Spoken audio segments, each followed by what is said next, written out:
보성 어부 연쇄살인 사건 호의를 가장한 악마. 바다는 모든 것을 삼킨다고 생각했습니다. 2007년 8월부터 9월까지 단 한 달, 전남 보성 앞바다에서 대학생 4명이 연이어 사라졌습니다. 그들을 죽음으로 이끈 건 인자한 미소로 배에 태워준 70대 어부였습니다. 오늘 호의를 가장한 연쇄살인 보성 어부 오종근 사건의 전말을 추적합니다. 2007년 8월 31일 첫 번째 비극. 2007년 8월 31일 전남 보성으로 여행을 온 20대 대학생 커플. 아름다운 바다를 구경하고 싶었던 그들은 선착장에서 배를 정리하던 70대 어부를 만났습니다. 오종근, 내 배 타면 구경시켜줄게, 어서 타. 인자한 노인의 호의. 젊은 커플은 의심 없이 배에 올랐습니다. 하지만 육지에서 멀어지자 오종근의 눈빛이 변했습니다. 그는 여대생을 성추행하려 했고 이를 저지하던 남자친구를 먼저 바다에 밀어넣어 살해했습니다. 그리고 남겨진 여대생 역시 잔인하게 살해한 뒤 바다에 유기했습니다. 2007년 9월 25일 멈추지 않은 악마. 첫 범행 이후 채 한 달도 되지 않았습니다. 2007년 9월 25일 2명의 여대생이 보성을 찾았습니다. 오종근은 똑같은 수법으로 그들을 유혹했습니다. 배 타고 바다 구경 갈래?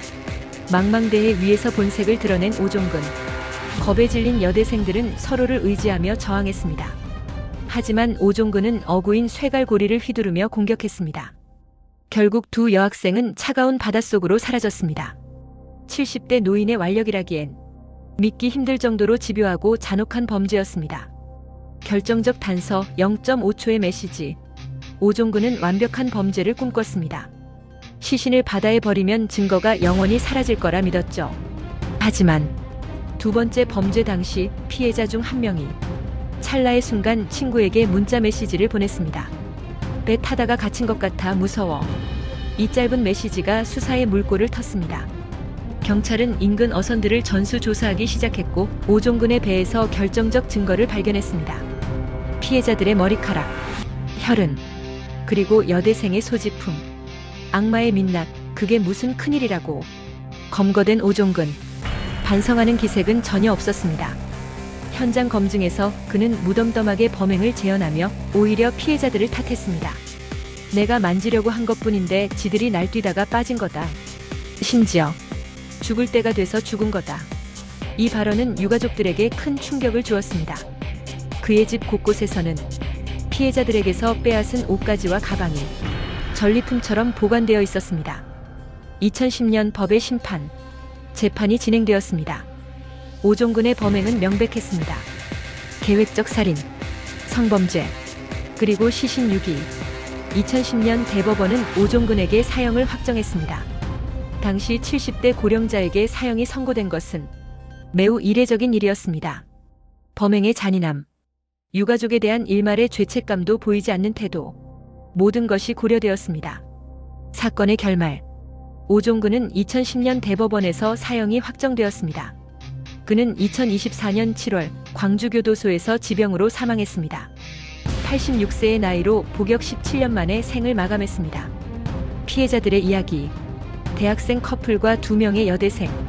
그들은 그저 바다 여행을 꿈꿨을 뿐입니다. 짧은 시간 안에 4명의 젊은 생명이 사라졌습니다. 유가족들의 상실감은 지금도 계속되고 있습니다. 호의라는 가면. 이 사건은 특별한 공포를 줍니다. 친절한 노인, 무료배 구경이라는 호의가 가장 위험한 함정일 수 있다는 것. 외형이나 친절함만으로 사람을 판단할 수 없다는 교훈입니다. 에필로그 남겨진 교훈. 보성 어부 사건. 가해자는 사형을 받고 자연사로 생을 마감했습니다. 법은 작동했습니다. 하지만 4명의 젊은 생명을 되돌릴 수는 없습니다. 시청자에게 던지는 질문. 여러분께 여쭙니다. 낯선 이의 호의 앞에서 우리는 어떤 경계심을 가져야 할까요? 관광지에서의 안전수칙 어떻게 강화해야 할까요? 성범죄와 살인으로 이어지는 연쇄범죄를 예방하려면 어떤 제도가 필요할까요? 피해자 유가족을 위한 사회적 지원은 충분할까요? 법치주의 안에서 범죄 예방과 피해자 보호를 어떻게 균형 맞춰야 할까요? 4명의 젊은 생명을 앗아간 이 사건에서 우리가 배워야 할 교훈은 무엇일까요? 댓글로 여러분의 생각을 나눠주세요. 안전한 사회를 위한 고민을 함께 해봅시다. 지금까지 보성 앞바다 연쇄살인의 기록이었습니다.